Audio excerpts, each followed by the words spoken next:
this is Isaac again. I'm going to be talking a little bit about painting furniture and what to do when painting furniture. What to do. I would really suggest that whenever you're purchasing a piece of furniture, that keep in mind what you're trying to do is to flip the furniture. You're trying to make fast money. You do want it to be nice, but you're not in the restoring furniture business. I think you're more in the money-making business. So when painting furniture, one of the things you want to do is you want to make sure that you're not finding pieces that have to have complete, fully restore jobs where you're going to have to sand it all the way down, and then you're going to have to stain it, and then you're going to have to seal it, and just, I mean, all the different things that go along with restoring furniture. You want to kind of avoid those.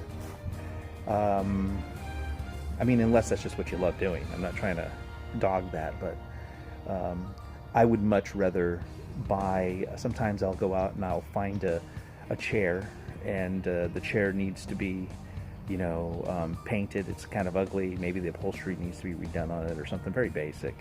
And you can buy those for, you know, $3, $4, $5, $6.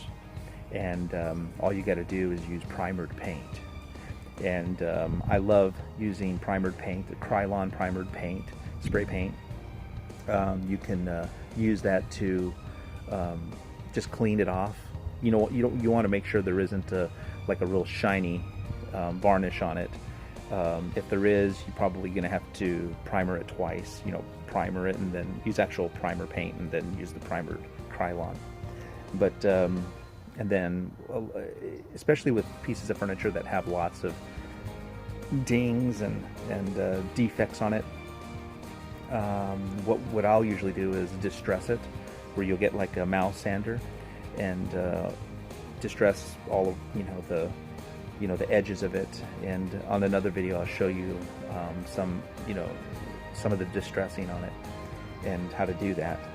But when you distress the pieces of furniture, it hides the imperfections, but at the same time it really makes it look pretty. And when you reupholster the cushion and you're not spending very much money on the material, it really adds a lot of value to it. It doesn't take a lot of time to do it.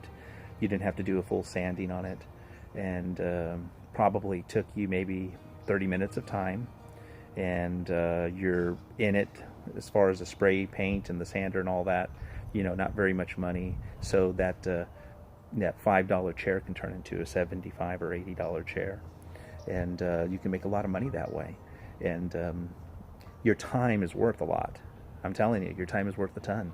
So the least amount of time that you're putting into things, and I don't want you to skimp on the quality of it. You want to have good quality furniture, but at the same time you don't want to dive into projects, because the more you're diving into projects, the less money you're really making. I mean, you're trying to make money doing this, so that money is valuable, and I mean, that time is valuable. So anyways, I will get in another video on actually doing projects as far as painting and tabletops, painting entire dining sets, what colors to use.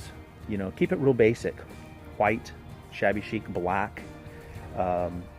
These are colors that you can use. The multicolors, using reds and greens and yellows and turquoise. Again, you have to consider, how many people are really wanting all those wild colors, even though they are beautiful. Mostly people are wanting neutral colors: blacks, browns, whites. Sometimes you'll find some seasonal stuff. I know that there was a time last year where peacocks were really, really popular. So on small accent pieces, you could do them in like turquoise, and they would do very well. But then that was what was popular for that season. So that's okay. You can jump into a particular color that is popular. But anyways, like I said, on the next video or on one of the future videos, I'm going to go ahead and I'll show you actually how to distress the stuff, how to paint it, and we'll go through the process together. So anyways, hope you enjoyed this. Hope it helps, and make a lot of money selling furniture. Bye.